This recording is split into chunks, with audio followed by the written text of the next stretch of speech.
This is CitySpeak, a student-led exploration of the built environment. This is the first visual episode created by students who put their time, their questions and their care into listening to the city. Every place holds people, and these are their stories. Hello and welcome back to CitySpeak. This is our first visual episode where we not only listen to the city, but we learn to see it. If this is your first time listening, CitySpeak is built from the belief that every person, place, and story has meaning, even though it's not always obvious. I'm your host, Stephen, and this is CitySpeak. The way we consider accessible design can make all the difference in making a city really a place for everyone, especially for those without sight. Our built environment section takes a new perspective where we explore the non-visual parts of the city.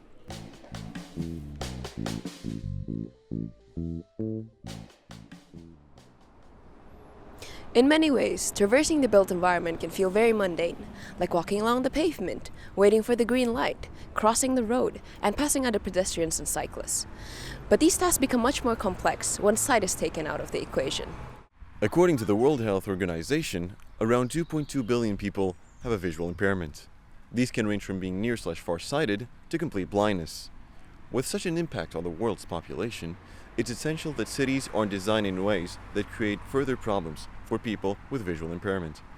It's important that measures for blind people are built onto the ground we walk on, and often it happens in many ways that go completely unnoticed by sighted people. Much of the urban environment is a subconscious experience, and the individual subconscious relies on a lot more senses than just sight. Take Chris Downey. He's a blind architect from San Francisco that lost his sight after a brain surgery when he was 45. Being blind isn't what he considers to be a barrier, but actually, he has mentioned how much of a better architect he has become since losing his vision. Being blind allows him to focus on the overlooked details, the subtleties of design. These subtleties translate into meaningful characteristics, things like the sound of different feet on the floor and the variety of materials, which you literally feel your way in a space. Many of these elements are what Chris Downey considers to be universal design, and his blindness has let him design buildings from completely new perspectives. Universal design refers to creating spaces which accommodate for everyone's needs, with a special focus on people with disabilities. Some say that this design philosophy isn't worth pursuing, as it only focuses on a very small percentage of the population. But is this really true? If anything, more inclusive design tends to not only benefit the target group, but everyone else as well. The most notable example of this is the curb cut. Though it was originally made for wheelchair access, many more make good use of it, be it people with strollers, luggage, or carts. In the end, this initiative to make streets more wheelchair accessible ended up improving the experience for many others. This is called the curb cut effect.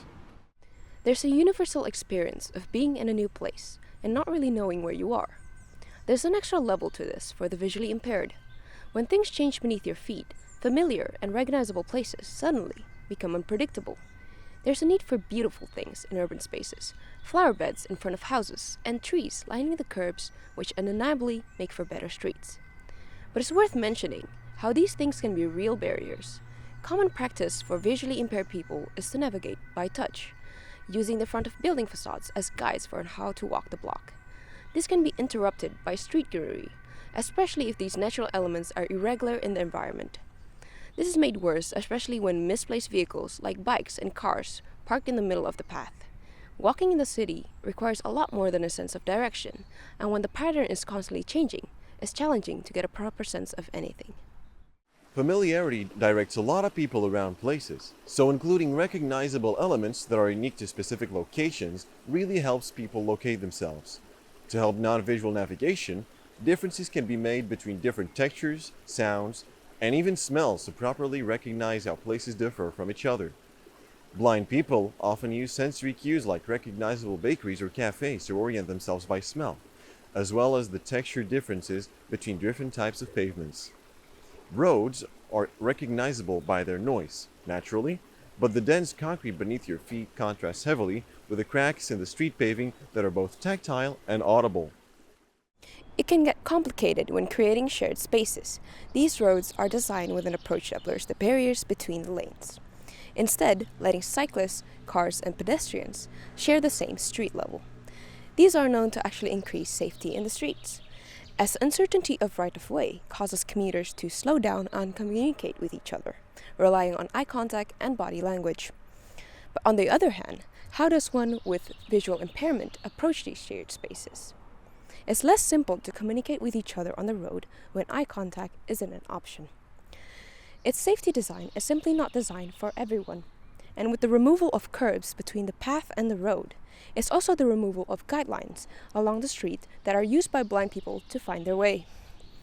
Guide dogs require the standardized heights of 6 centimeters to properly recognize where the road begins, and this can be especially troubling when a dog is the leading responsibility for keeping its owner safe in the built environment. Crossing the street becomes much more stressful when sight isn't involved. The risk of getting hit by a car is very real, even more so when one takes more time crossing the road and doesn't make eye contact with others. There are some ways to get around this though, and the pedestrian traffic lights in Melbourne offer some solutions. In this Australian city, pedestrian traffic lights have an audible timer which dictates when the traffic light is red, a slow, regular ticking, when it's green, signaled by a fast ticking, and when it reverts back to red, the ticking sound stops altogether, letting people know that, while they can't start crossing, they have time to complete crossing to the other side. These traffic lights have a button at waist height, and for those that are both visually impaired and hard of hearing, the button vibrates at touch to still be accessible. While many pedestrian lights use auditory cues, this often overlooks specific directional problems for visually impaired people. At an intersection, it's not always clear which direction has a green light, as all lights emit the same sound. To combat this in Melbourne, the direction is displayed in a large 3D arrow above the push button that points towards the opposite side of the street. The shape of this arrow can be felt by visually impaired people and can direct them when and where to safely cross the street. Singapore has very similar pedestrian traffic lights, but with one added feature, the Green Man Plus. The Green Man is a personal card which is given to people with disabilities or limited mobility, such as the elderly. This card can be held against a traffic light scanner and extends the duration of green light by a few seconds. This gives people the necessary extra time to complete crossing safely, especially over large roads with multiple lanes. With this system in place, traffic lights will function at normal cycles for most of the time, and when necessary, will give people who need to take more time crossing the road exactly that. These extra few seconds of green light may go unnoticed by the majority of users, and this just goes to show how complex and how layered our cities really are. While sight may at times feel like the only form of perception we use when traversing the built environment, the overall experience is so much more intricate than that. Next time you step out into the city, try to notice all the details that go beyond vision, from the smell of the nearby bakery to how the pavement feels. You might find little details, though they were hidden before, now make their presence and purpose known. Sight is only one of many layers that make up our built environment. So next time you're listening to the city, make sure you're really listening.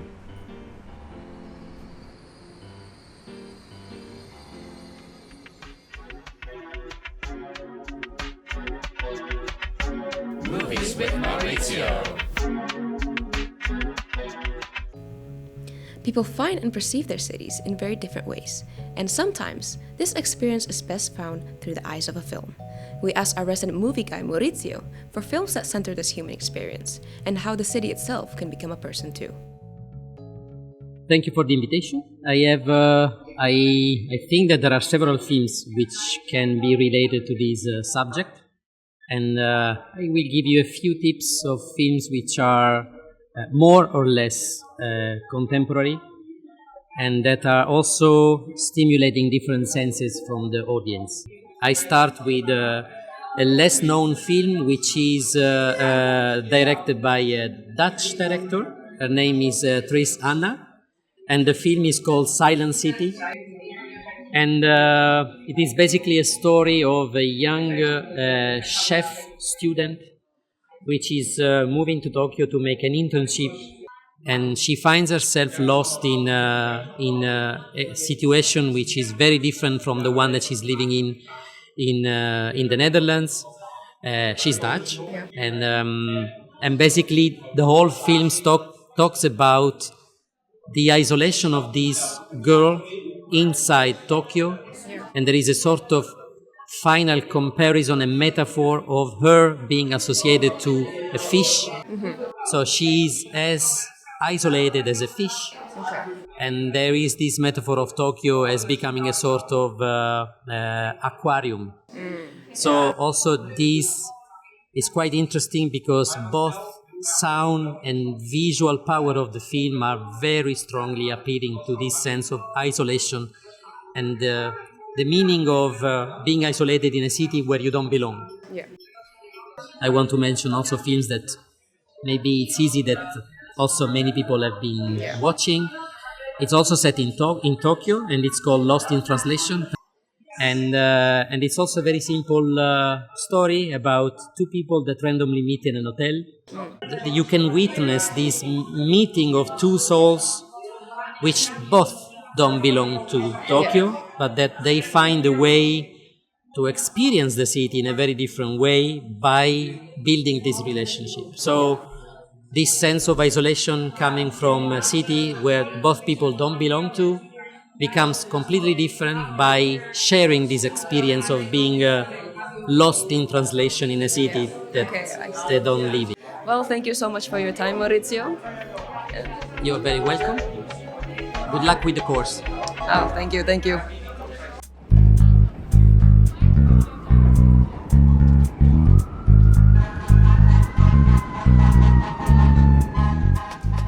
New York is one of the few cities in the world where you can step outside and immediately feel something, even if you can't explain it yet. Maybe it's the pace, maybe it's the noise. Whatever it is, the city creates an emotional reaction without you even knowing it.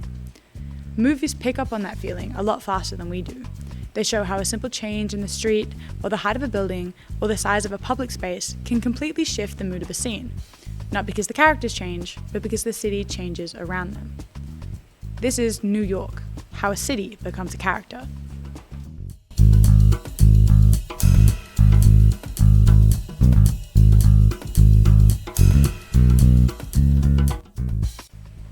Let's start with how most people see New York City. It's a world full with landmarks and possibilities. In Home Alone 2, New York becomes a place full of these possibilities. Kevin isn't overwhelmed by the city, he navigates it. The Plaza Hotel becomes his base, Central Park becomes a place to explore. The streets become a map that he can read. The film shows something simple but important. When a city is easy to understand, when you recognize the buildings, the layout, the landmarks, it feels less intimidating.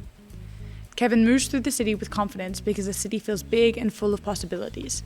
He knows where he is, and he knows where he's going. But the movie also shows how quickly that can change. Central Park during the day feels open and friendly. At night, the same space feels uncertain and unfamiliar. The dimly lit park is filled with homeless people or people under the influence. Suddenly, the park is an essential point on the map of the city. It becomes a maze with dark and winding paths.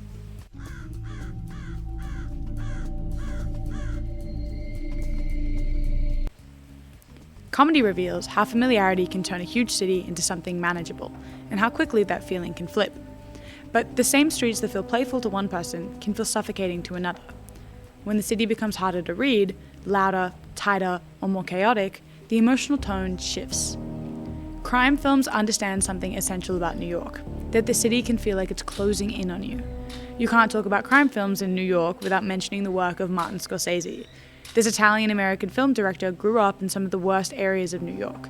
His films perfectly recreate the emotional impact the city can have on the characters. In his film Taxi Driver, the streets don't feel wide or open. They feel tight, crowded, or restless. The neon signs, and the traffic, and the noise, it's not just background. It's part of the main character's emotional world. He isn't just alone. He's surrounded by a city that never gives him space to breathe and makes the character spiral out of control. And, in The French Connection, the chase under the iconic elevated train tracks works because the environment, the low ceiling, the steel beams, and the constant rumbling overhead.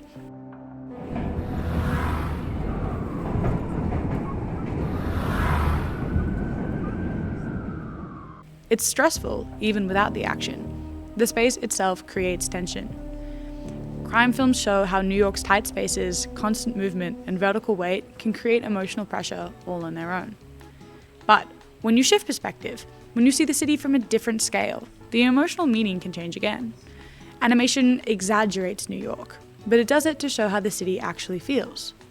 In The Secret Life of Pets, the city looks enormous from a dog's point of view. The buildings seem impossibly tall, and the streets seem endless. The noise feels overwhelming.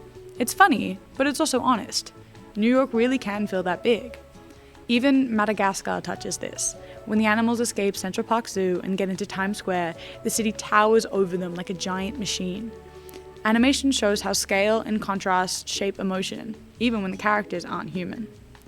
And no matter who the protagonists are, the city itself is always a character.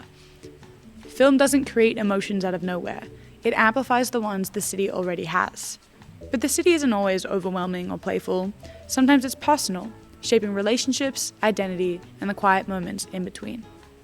New York shapes how we feel, and film helps us notice it.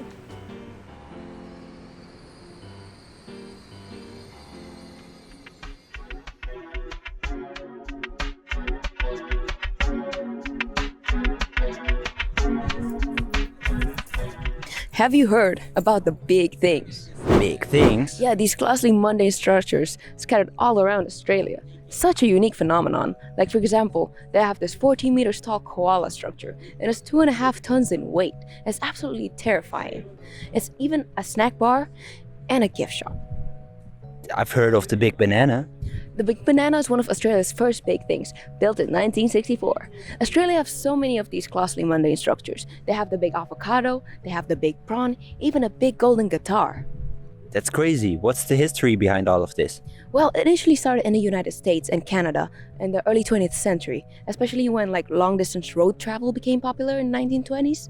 So people would make their businesses and their hotels and restaurants in the shape of everyday objects, just in enormous scales. It was like a promotional tool to bring tourists to their small towns and small businesses. So would you say it's like a gimmick, a tourist trap? Exactly, novelty architecture. They would build these buildings in the shape of the things they were selling. So a donut shop in the shape of a donut, a hot dog stand in the shape of a hot dog. Australia took this idea but kind of disregarded the commercial aspect of it. So they just started making humongous, comically large structures in the middle of a field. So while we are planning and designing these places worth visiting, there's this giant prawn alongside the highway, which is just doing the same thing, but then for 10 times less the cost. Exactly, it gives these long stretches of highway an identity, and people don't want to lose them. Now they have this whole movement in the United States called Rescuing America's Roadside Giant, because it's getting demolished and the community don't want to lose it. So it turns out that you don't need master planning to put a place on the map. You just need a giant prawn. Enormous prawn. Back to you, Stephen. Is it actually back to Stephen? I don't know, guys. In our student affairs segment, we brought international students together to talk about moving cross-country and the process of building a new home. It's a conversation about the expectations of being new to a place and the tricky parts that come with it. Even from different countries, from different cultures, and with different experiences, home is often found in many places.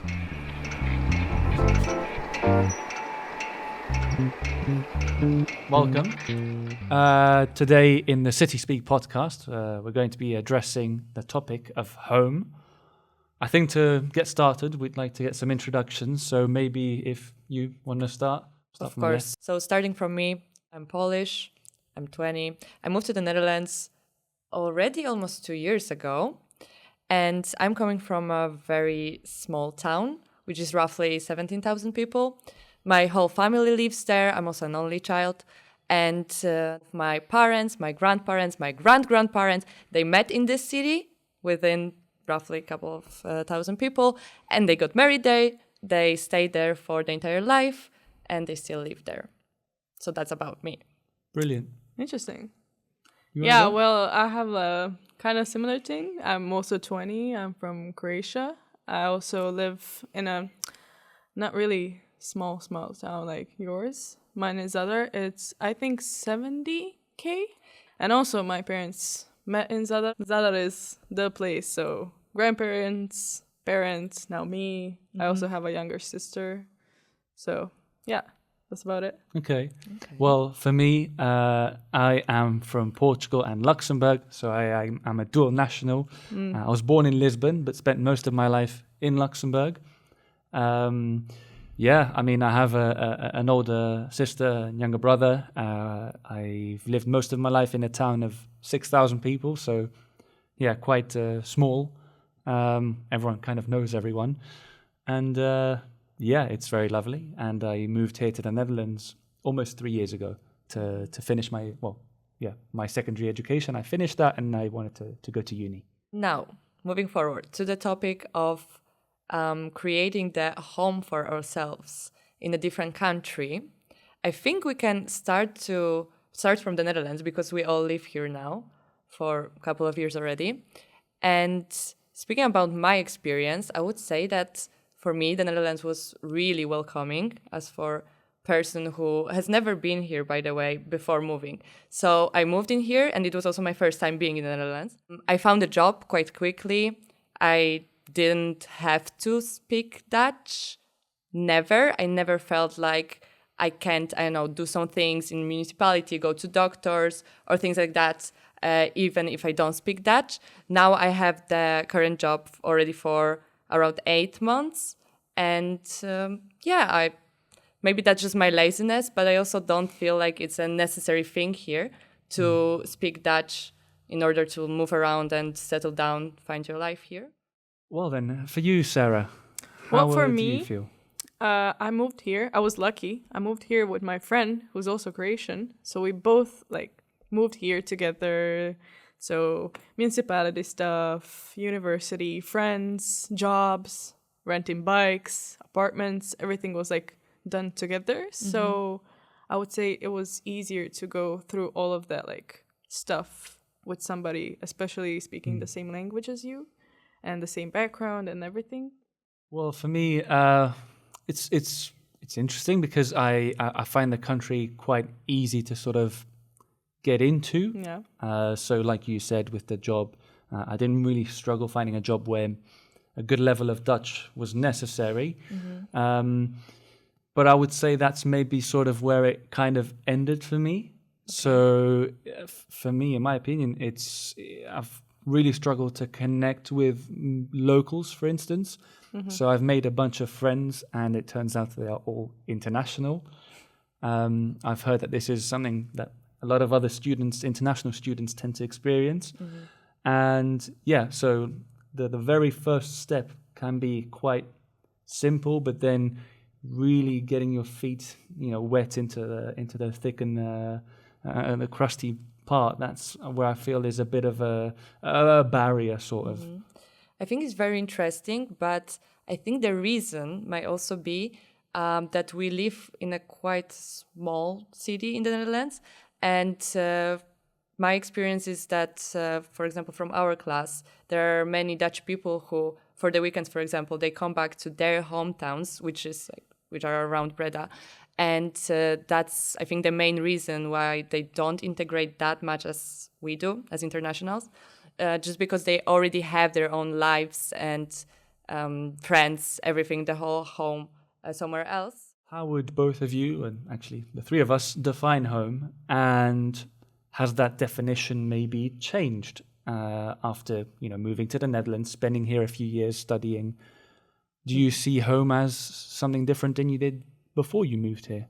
I think it's great to mention the experience for us once we go back to our hometowns right now, because I was there only a couple of times, I have to admit. I don't go back to Poland that often, but for me it always feels like the time is kind of frozen there. Yeah. And once I leave, it's like I gain all of those new experiences, and I'm getting to know more people, learning new things, and obviously becoming also someone else. But once I'm back there, I feel like kind of I'm in this box that is, I'm stuck in it, and it's hard for me to move forward from there, because I feel like my family, the people around, they just kind of expect me to behave in some sort of way. So be exactly the same Patricia as I used to be before I moved in here.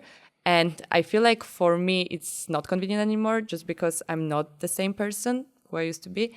And this always makes me think if I should show it, or would I rather just kind of pretend and stay who I used to be, and just in order to maintain those friendships and just live easier. Since I moved here, I changed, I would say, a lot. Like, I grew as a person. And also, I met a lot of people with, like, different views on the world and everything. So, like, coming back home, like, people are still the same to me, especially because that is, like, really, I would say, like, kind of conservative. Going back home, I would say, like, people stay the same, and then when I go there, they expect me to like still be the same Sara as I did before I left. But I also, that's who I am now. So exactly, I don't know how it is for you. No, I absolutely agree. You have to, I guess that's how I feel. Like I feel like I have to own who I am. Yeah. So we all change based on experiences we've had in our lives, and as someone who has moved on average every 2.5 years in their life, this is a topic that really touches me. I've noticed over the past, 2 decades that, at least for me, home is, yes, you can have attachments to a physical location, but you start feeling comfortable in places because of people, first and foremost. So I lived in England, and I must say it's not the most lovely country, but the people there are very warming. And you start feeling comfortable. And with time, I started associating that with home. So actually now, I've lived most of my life in Luxembourg. I've only lived 4 years in England. I've lived 3 years here in the Netherlands. And I would say that home for me would be England, because of the way that people made me feel there, the connections I built there, the friends I had there. Yes, I have family in Luxembourg, of course. So that is home, the house and being back with your close relatives. But the place that feels like where I belong is England. And I think also to add a bit on that, for me, I was quite surprised that I didn't miss my hometown as much. It sounds a bit sad, I'm sorry. But how I thought I would. I thought I would be like after 2 weeks or 3 weeks here crying and calling my mom every day saying I want to come back. But that never happened. Never, ever happened. And I think it's also because I kind of created this small world for me here. And I have a lot of peace here. And I would say that I associate home with peace in a way that I can have a place where I feel fully comfortable and I can do what I want. I have this freedom to also create my own new habits and basically live in a way that suits me, and that just gives me, as I already mentioned, so much freedom and peace that I associate home with that. But I think there's also this another way to think about it, which is family, culture, tradition. This is also those are very important values for me as well. So I think that I can't imagine, for example, Christmas without my family, not being in my hometown, but the rest of the year, I feel good here. For me, especially first year when I moved here, I was like, no, I'm never gonna go home. Like, I am on my own now, I can do whatever I want, blah, blah, blah. And then especially when the winter time comes here, especially, it was like so depressing. I was alone. And back home, like, especially my mom would like make a lot of like baked goods, like cakes, and like the smell of it, and like Christmas time that you mentioned, is like you miss it. But then I go home and then I'm there for a week and I'm like, oh, actually I miss my peace and my routine that I built here and everything. And then when I go home, it's like, go here, go there, go with this person, you need to meet that person, you need to see this and that. Yes. And it's like all over the place. One more question. Your family will probably hear these recordings. What would you like to say to them? Go first, girl.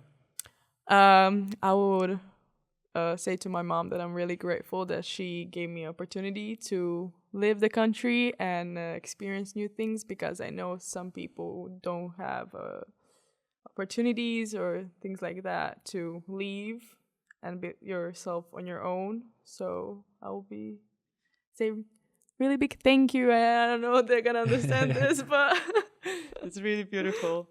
I would say the same. I really, really appreciate that they support me in whatever I'm doing, even if sometimes they don't really understand exactly, even maybe what I study, but they are still fully supportive, and I'm super grateful for that.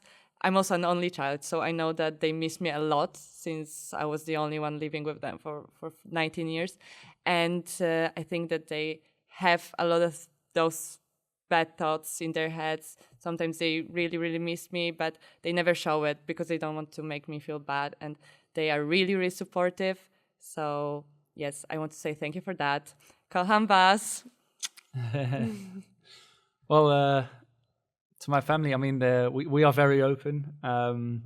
Our family's always been like a kind of do whatever your heart desires, whatever your heart tells you to do. So I follow that. I've come to study in the Netherlands. I know my mum is very proud of me. I'm very proud of my mum. She's like a cornerstone in my life that allowed me to pursue these things. I know they're doing great. They know I'm doing great. Actually, they're right now, my sister and my mum, they're in The Hague at the moment, visiting the city. So nice. If you're watching Beijing, maybe home is multiple places, not just, it doesn't have to be either or, maybe. I think we can agree on that, definitely. Yeah, I would say that was the end of the built environment CitySpeak Student Affairs podcast section. Yes. Thank you for coming. Thank you, guys. Sarah, round of applause. Patricia, round of applause. And me, Marcus. Round of applause. It was lovely to speak with you guys. Thank Likewise. you. Thank you. Cheers.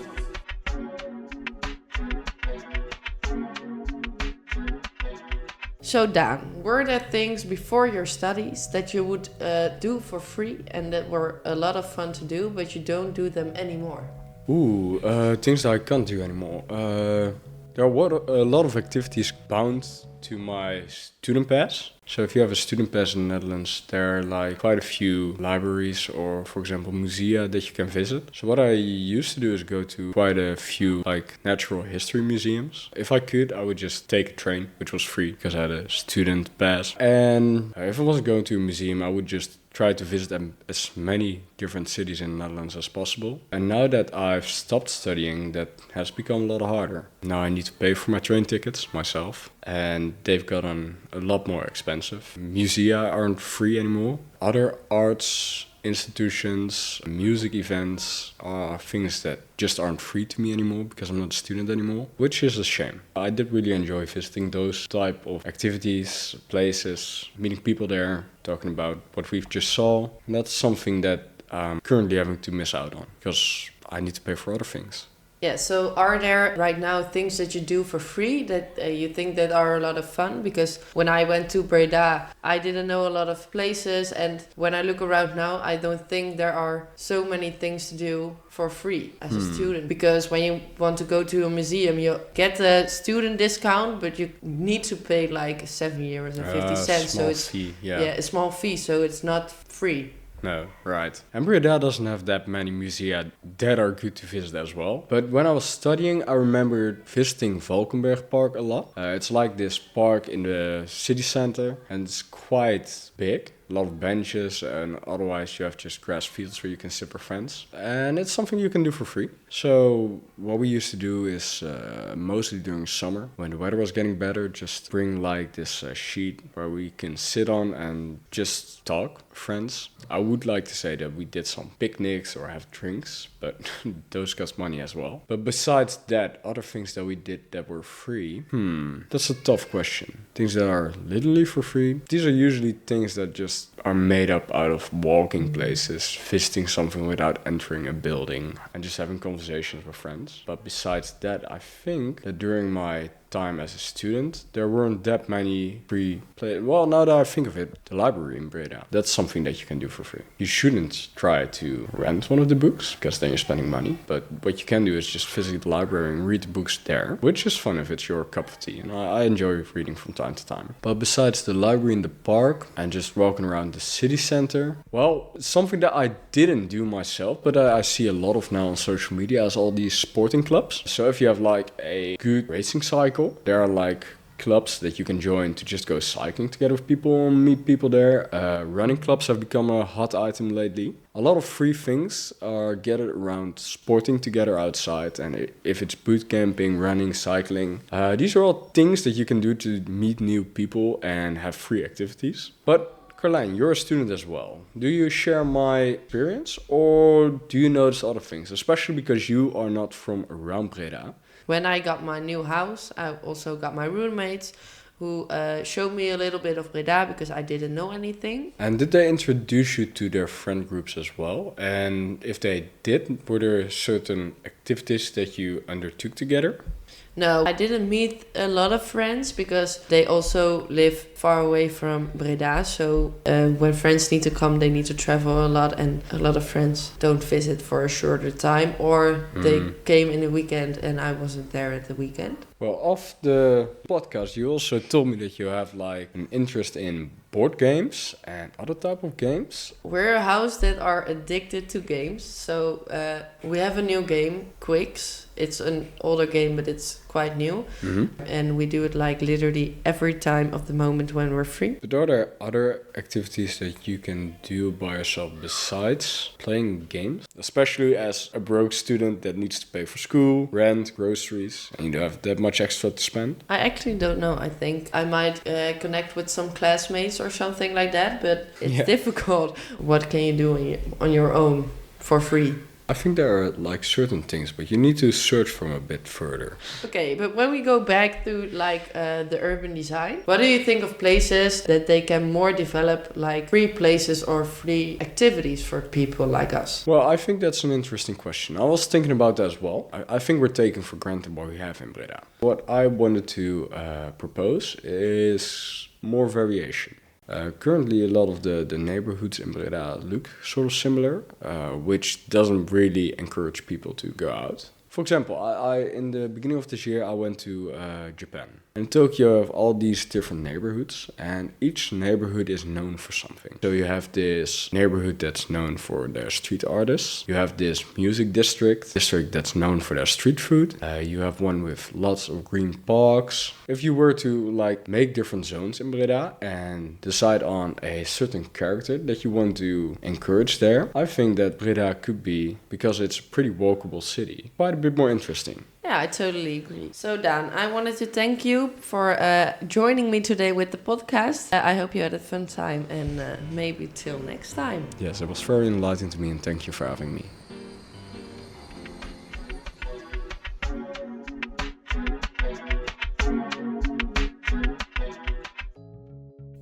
For much of the 20th century, Vietnam was defined by conflict and recovery. In the 21st, it has been defined by growth. Now, the country is embarking on a project that may come to define it for generations. A high-speed railway connecting its two great cities from one end of the nation to the other. The North-South High-Speed Railway was approved by Vietnam's National Assembly in November 2024. It is the largest infrastructure investment in the country's history. Stretching 1,541 kilometers from Hanoi in the north to Ho Chi Minh City in the south, the line will serve 23 stations across 15 provinces.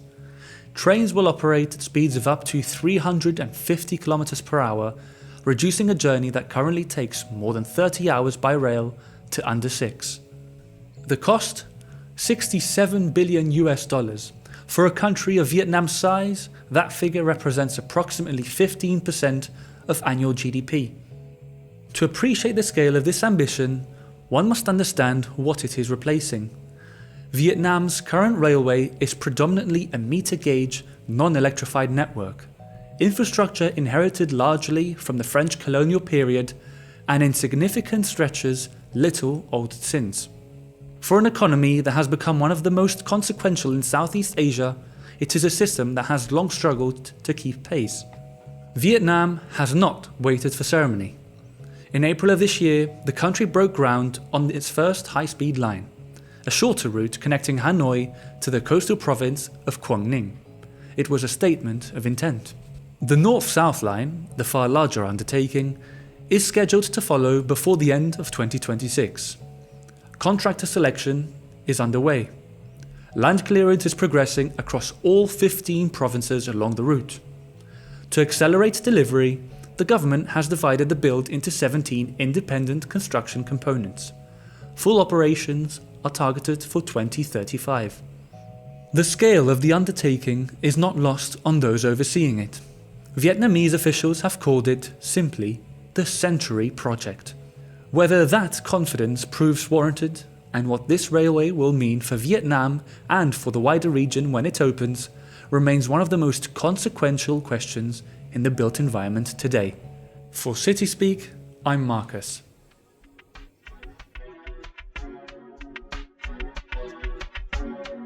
Journals with Karina. Hi guys.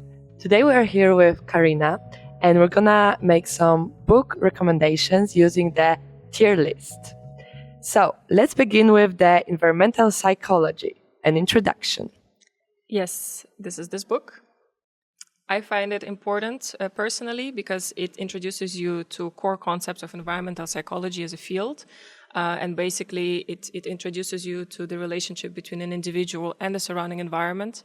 And it's very important if you want to pursue more human-oriented spaces and learn how to make them. So where do we put it in our tier list? I would put it on B, because I think it's very informative, but it is more of a textbook rather than a book that you just read as a light reading about urbanism. So if you're actually doing a project or want to learn about the field, then it's useful, but it does feel more like a textbook. All right.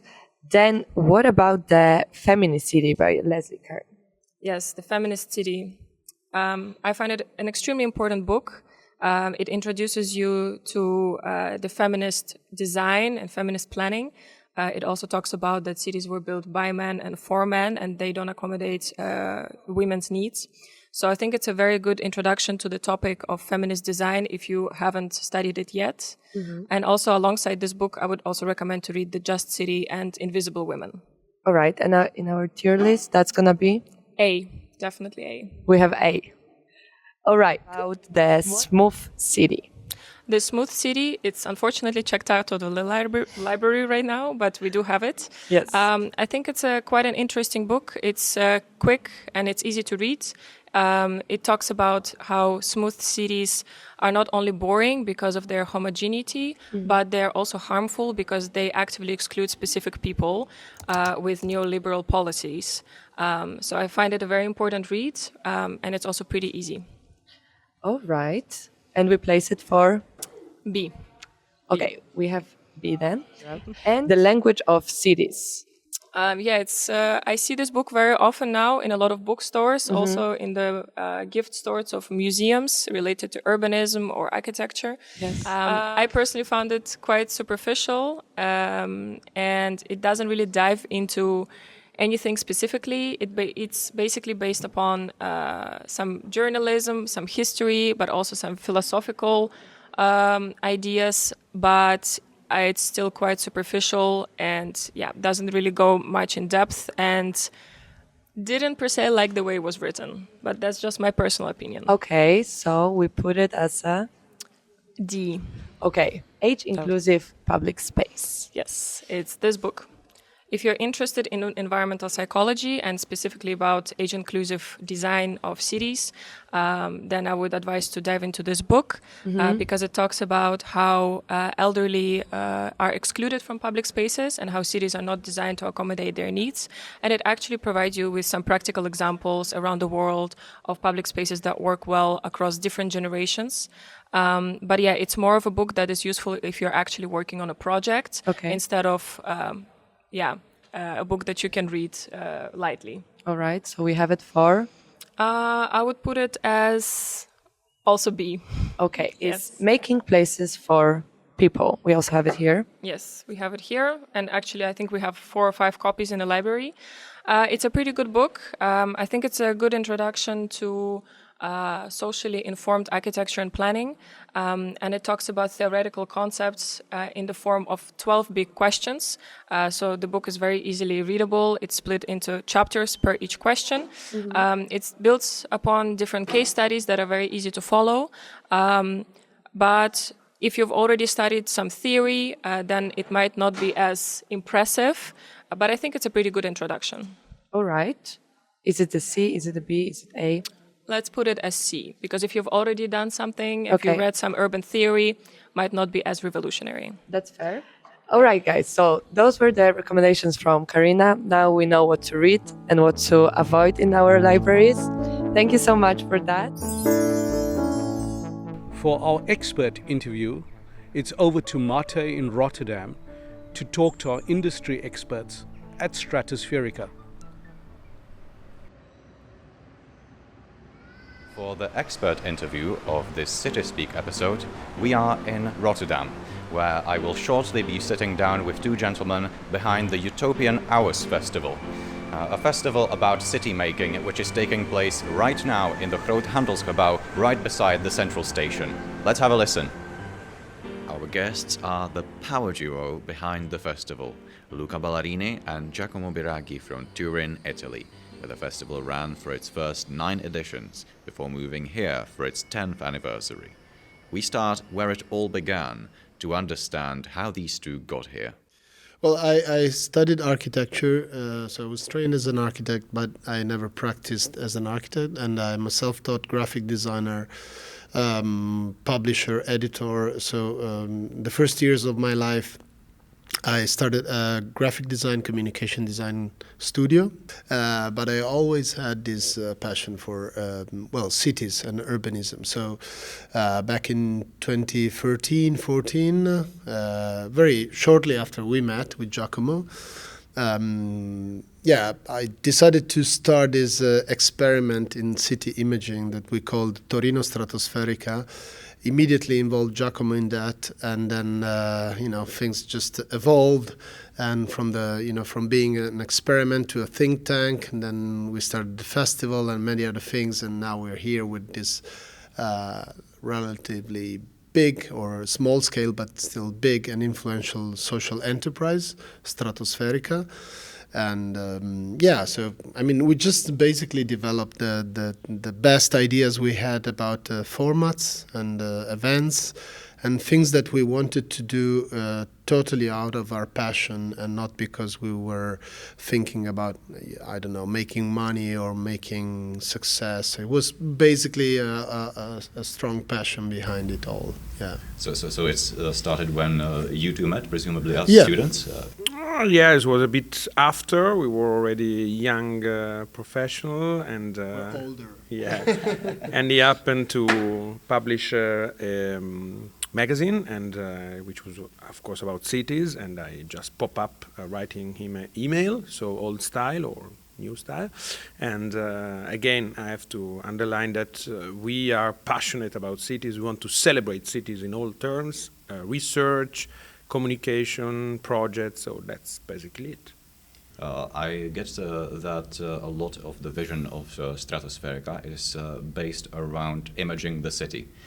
Could you explain a little about your vision and this concept specifically, what it means to you, how you would describe it in specific terms? When we started to work, I think that the idea was let's take it from the right entry point, because we didn't want to upset architects, because we're not architects. We didn't want to upset, planners or policymakers. So we said, okay, what are the entry points that we could use to get into this urbanism discourse and make our own contribution? And immediately these two sides of creating images. That was because of my background in communication design, branding, and graphic design and visual. But at the same time in storytelling, because I met Giacomo, and he was back then, and still he's a marvelous storyteller of many great endeavors and stories. So I was fascinated by his way of telling stories about transformation of cities, territories, and many other things. So that was the starting point, and this concept of city imaging that we kind of pioneered compared to city marketing or city branding was actually, are we able to provide new images for the city that we would like to have, and can we do that collectively? And so we live in the society of images today, and so the power of images is immense, and we started by contributing with beautiful images of the city that we would like to have in the future, and that was the starting point. So you are tapping into the power of the image to try to reimagine the city, Yes. and going quite into an extreme with the theme of the utopia, right? Yes, that was Luca's idea, to say that we should be utopist some hours, not longer, but at least some hours each year. So that's where the festival started, not immediately related to city in the title. That was, in my opinion, a smart move because it set the tone. So we create this space of celebration for doers, for placemakers, for independent creative entrepreneurs that are shaping cities with real projects. So that's basically what we want, a space where we can meet each other. There is no VIP room, there is no badges with different level of entrances. It's a festival more than a conference in the deep sense of festive feelings and festive reciprocity, where you can share, regardless of your age, regardless of your position, you can share your passion about cities. Yeah, and it's also very much connected to the fact that we have to not be too ideological on city making, and a lot of the time that when we go to these sort of conferences, we have people that they just deliver the speech you expect them to do. Sort of utopian vision, but without the background. Yes. That actually brings it into reality. Yeah, and just very nice words, but not backed exactly by facts or real endeavors or. So you can tell it's just a good promise, but it doesn't really connect with the spirit of people. And so we're trying to do the opposite. We don't want to have big statements from big institutional leaders. We try to go to the grassroots and independent creatives, And very briefly, lastly, has Utopian Hours delivered on that vision? Is its 10th edition right now? So are you happy with how it has been going, and what's next for you? Yeah, I'm happy mostly because what is happening between the scene after the festival. A lot of projects are happening after our festival, during our festival. So it's really matchmaking and real changes that we hope. And lastly, I'm happy because a real community of more than 1,500 city enthusiast is up and running. Yeah, I also think that it's good to be inspirational. I mean, that was for us like a keyword, I mean, we want to be inspired by stories, people, practices, and I believe, I mean, when I see young people taking notes, or when I see young people that come back, like, saying, I was really mesmerized or really inspired by that speaker you had. And so at the same time is, I think, bringing people to be very friendly to each other in this sort of talks about the future of our own urban environment and our own cities. which is the new way of being professional, I would say, to make things happen for real, and at the same time being inspirational for the younger generation. That's two things that Utopian Hours is contributing to do quite well, I would say. Yeah. And one more very short thing, we do this with every guest. If you had to recommend to us a song that characterizes your work, or which you would just like to share with our listeners, what would you pick? You can go one for each. He's an expert on songs. He always put on social media, so I'm less. But I would put for sure a Daft Punk song because we need a bit of. Do you have a specific way? Homework. Homework. Thank you. And Luca? Well, I would select The Audience by Matthew Herbert, just because it's important to think of whatever we do from the point of view of the audience we want to reach. And beside that, it's just a magnetic song that I love, yeah. We will add it to the playlist. Thank you so much. Okay, thank you so much. Grazie. Hey, I'm Thomas, and I went with Thomas, and Mathieu to nowhere, also known as Capelle Sauveur. This was that. I am grasping it. I don't know if it's recording or not. Good. Hello, everyone. If you are seeing this as a bystander, don't worry. I'm not being abducted. Ooh, it's going down. Am I going to the ocean? Where could I be? Could it be Egypt, Romania, Chile, Vietnam? Perhaps I'm even in Aruba. New Zealand, here I come. And maybe even Hawaii. And after that it could be Norway. And then I would die. 'Cause there's no more countries in the world. Those are all the ones that exist. Are we walking? Oh, I have my headphones, but I heard a really loud noise. Whew. Are you guys shipping me away? Am I in a cargo ship? Why is this vibrating? Is this a motor? It smells a lot like diesel. Am I in an oil refinery plant? Maybe I'm in an airport.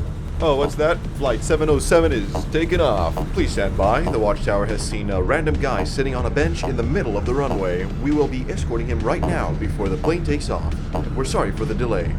In the meantime, eat our overpriced sandwich. Oh, it's really cranking up.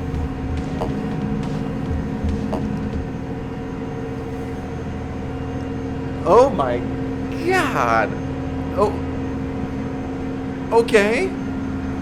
I am inside of a yellow cabin in a boat which seems to be moving over a pond or a river. It seems more like a river. There are a lot of cars with us. There's someone controlling the boat.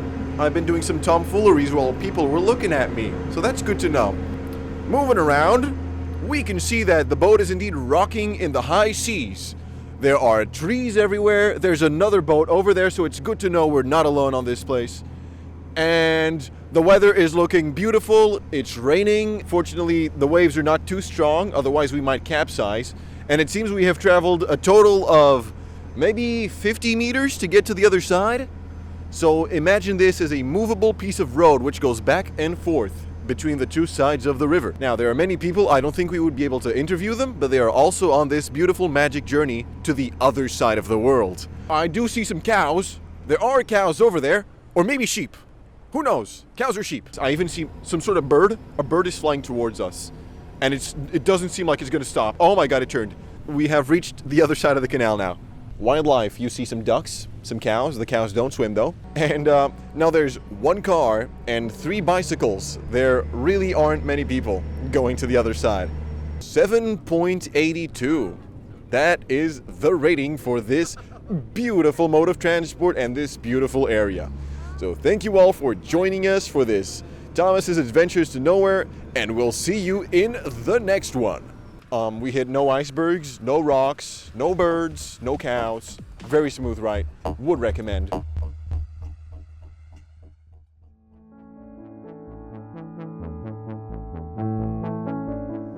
Our episode has come to an end. But to close out, we hear from the change makers of the future.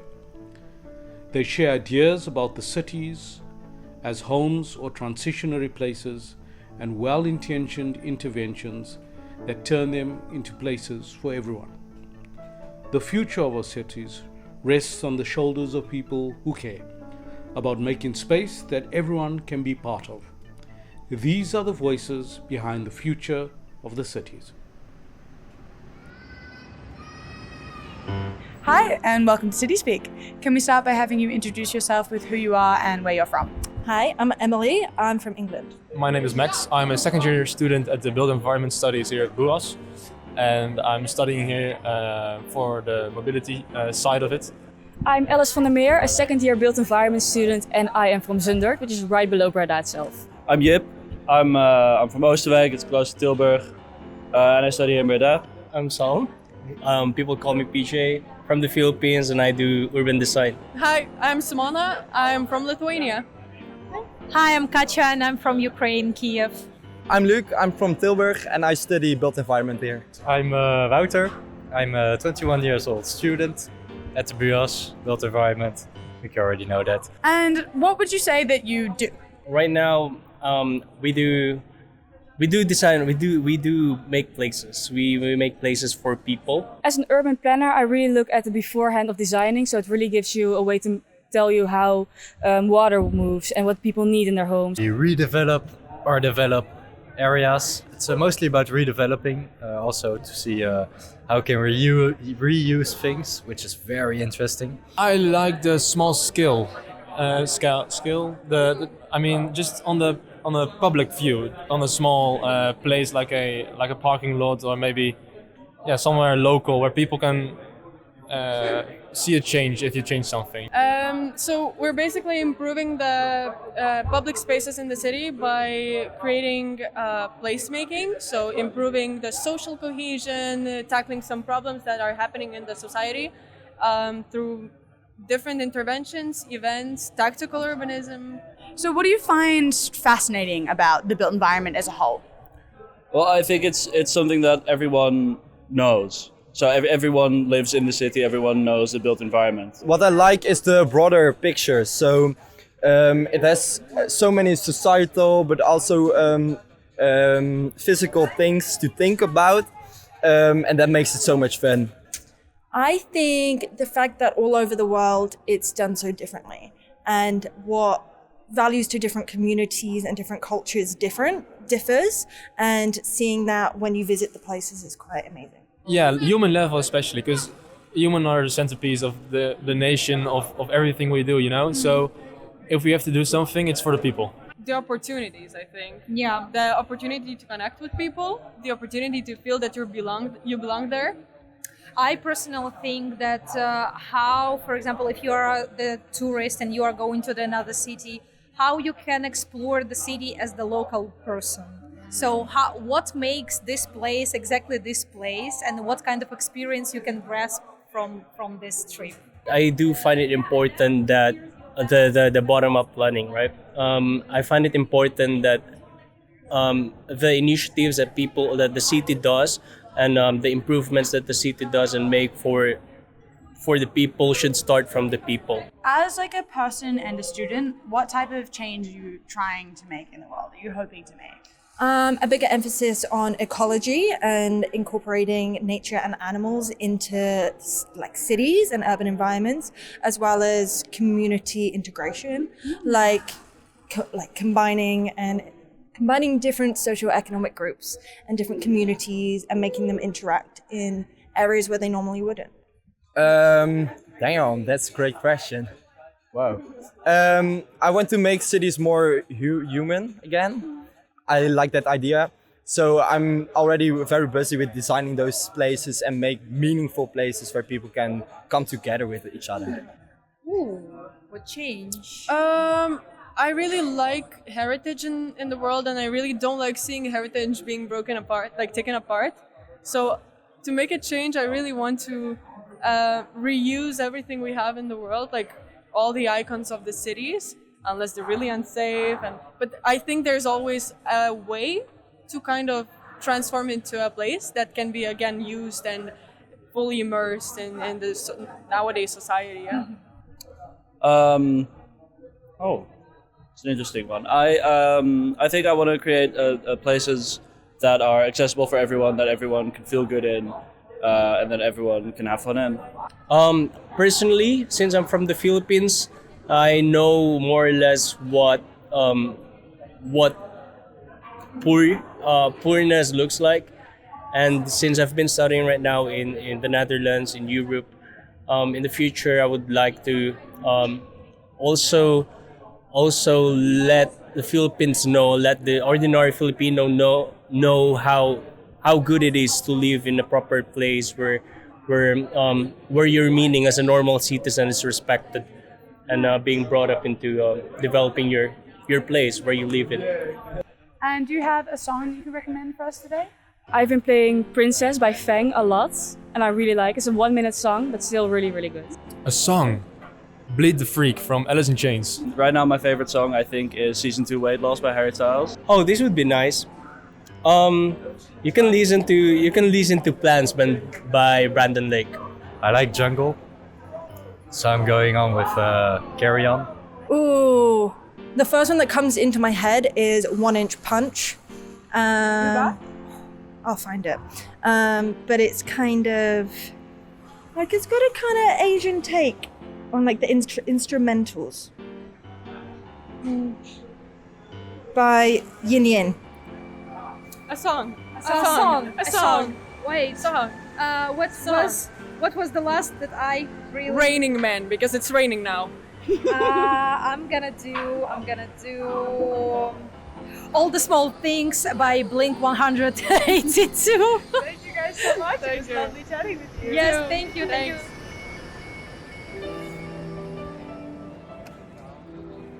This episode of CitySpeak was created by Maciej Szewczyk, Ian Panjalai, Tomas Neefschram. Thomas Knijpstra, Patricia Stegar, Sarah Glawan, Lena Bertol, Jasper Rietijk, Carlijn Erren, Mark Silva. Produced by Hayley Saget. Music was done courtesy of So Liquid, and I'm your host, Stephen Nasu.